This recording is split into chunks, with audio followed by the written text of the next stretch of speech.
Hello दोस्तों, तो चलिए आज की हम इस वीडियो में क्लास 10 के मैथ के यानी क्वेश्चन बैंक से जो 2020 का है 2020 के द्वितीय पाली के जितना भी सब्जेक्टिव क्वेश्चन है हम पढ़ने वाले हैं। ठीक है, तो कैसे बनेगा तो इसको चलिए हम बतलाने का प्रयास करते हैं।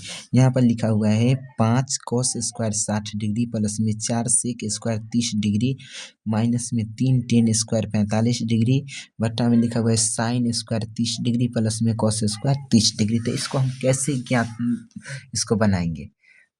ठीक है, तो चलिए हम बनाने का प्रयास करते हैं। यहाँ पर पहले तो जो लिखा हुआ है वो लिखते हैं। पहले लिखा हुआ है 5 cos स्क्वायर 60 डिग्री प्लस में 4 sec स्क्वायर 30 डिग्री माइनस में 3 tan स्क्वायर 45 डिग्री। उसके बाद लिखा हुआ है साइन स्क्वायर 30 डिग्री प्लस में कॉस स्क्वायर 30 डिग्री, यही ना है। अब आपको पता होगा यहाँ पर देख लिए 5 है तो हम क्या लिखेंगे 5 लिखेंगे। कॉस 60 डिग्री है तो कॉस 60 का मान कितना होता है तो 1/2 होता है, तो यहाँ पर 1/2 लिखेंगे। इसका होल स्क्वायर है तो यहाँ पर लिखेंगे होल स्क्वायर। प्लस है तो प्लस लिखेंगे, 4 है तो 4 लिखेंगे।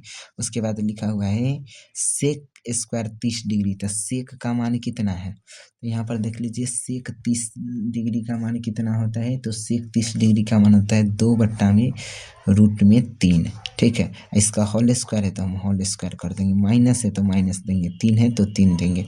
उसके बाद tan स्क्वायर 45 डिग्री है तो tan 45 का मान कितना होता है तो 1 होता है, तो यहाँ पर लिखेंगे 1 इसका होल स्क्वायर।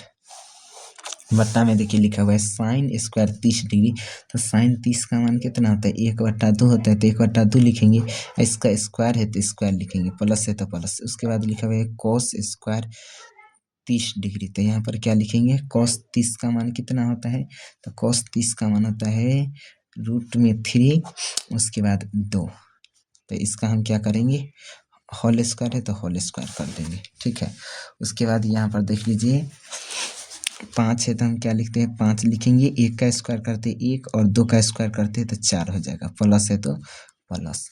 उसके बाद यहाँ पर देख लीजिए तो 4 है तो हम क्या लिखेंगे 4 गुना में 2 का स्क्वायर करते तो 4 और 3 का स्क्वायर मतलब रूट में 3 है, इसका होल स्क्वायर करते तो कितना आ जाएगा 3। माइनस है तो माइनस 3 है तो 3, 1 का स्क्वायर करेंगे तो 1 ही ना होगा तो 1 लिख देते हैं। ठीक है, उसके बाद यहाँ पर देख लीजिए बट्टा में पहले जो दिया गया उसका होल स्क्वायर कर लेते हैं। तो यहाँ पर देख लीजिए 1 है तो 1 का स्क्वायर करेंगे तो 1, बट्टा में 2 है तो 2 का स्क्वायर करते तो कितना 4। ठीक है, प्लस है तो प्लस, रूट में 3 है इसका होल स्क्वायर करते तो कितना आ जाएगा, रूट में है ना तो ये रूट से बाहर निकल जाएगा 3 ही रहेगा। उसके बाद 2 का होल स्क्वायर करते तो हो जाएगा 4। ठीक है, अब यहाँ पर देख लीजिए ऊपर वाला तो नहीं कटेगा तो गुना कर लेते हैं। तो 5 को 1 से गुना कर लेते हैं तो क्या हो जाता है 5/4, प्लस है तो प्लस, 4 को 4 से गुना करते तो 16/3 है तो 3, माइनस है तो माइनस, 3 को 1 से गुना कर लेते 3, इसके नीचे कुछ नहीं तो 1 होगा। उसके बाद यहाँ पर देख लीजिए 4 और 4 का एलसीएम करते हैं तो 4। इसके बाद यहाँ पर 4 को पढ़िए तो कितना बार में 4 आता है, एक बार में। इसके ऊपर जितना रहेगा उसको 1 से गुना कीजिए, 1 को 1 से गुना करेंगे तो 1 ही होगा। यहाँ पर प्लस है तो प्लस ही। उसके बाद ये 4 को पढ़िए तो कितना बार में 4, एक बार में। इसके ऊपर जितना होगा उसको 1 से गुना कीजिए तो 1 होगा। तो 3 को 1 से गुना करते तो 3 ही होगा। ठीक है, उसके बाद अब क्या करेंगे यहाँ पर ऐसे लिखेंगे, इसके बराबर में ही लिख देते क्योंकि दिखाई नहीं देगा आपको।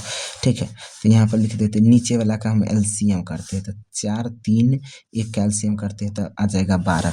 ये 4 को पढ़िए तो कितना बार में 12 था, 4 का 4 14 4 12, 3 बार में। इसके ऊपर जितना होगा उसको 3 से गुना करेंगे, 5 को 3 से गुना करते तो 15, प्लस है तो प्लस। ये 3 को पढ़िए तो कितना बार में 12 था, 4 बार में 12 आता है, तो इसके ऊपर जितना है उसको 4 बार पढ़ेंगे तो 16 चक्का 64 होता है ना, तो यहाँ पर लिख देंगे 64, माइनस है तो माइनस। उसके बाद यहाँ पर देख लीजिए तो 1 को पढ़िए तो कितना बार में 12, 3 बार में।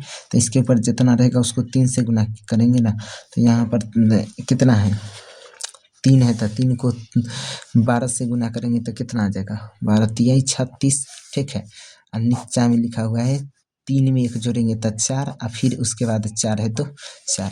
ये देखिए तो 4 एकम 4, फिर उसके बाद 4 एकम 4 कट जाएगा क्या, उसके बाद यहाँ पर क्या लिखेंगे, ऊपर कर देते हैं यहाँ पर से, क्योंकि जगह नहीं बचेगा उतना। यहाँ पर देख लीजिए, तब 64 में से 36 घटा लीजिए, या तो पूरा को जोड़ लीजिए, प्लस वाला को एक साथ, माइनस वाला को एक साथ करना। तो यहाँ पर हो जाएगा कितना, 5 4 9, उसके बाद हो जाएगा 6 1 7, माइनस में 36 बटा में कितना 12। अब ई नीचे में ये क्या है, 1 गुना 1 है, तो ये गुना 1 के 1 को 1 से गुना, 1 को 1 से गुना करेंगे तो उतना ही होगा, तो वो हम छोड़ देते हैं। ठीक है, ऐसे गुना कर सकते हैं ऊपर में।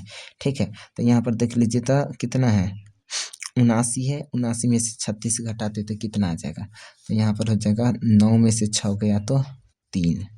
उसके बाद यहाँ पर 7 है ना, 7 में से 4 गया तो मतलब 7 में से 3 गया तो 4, बटा में 12 है तो 12, यानी 43 बटा में 12। यही क्या है, आंसर है।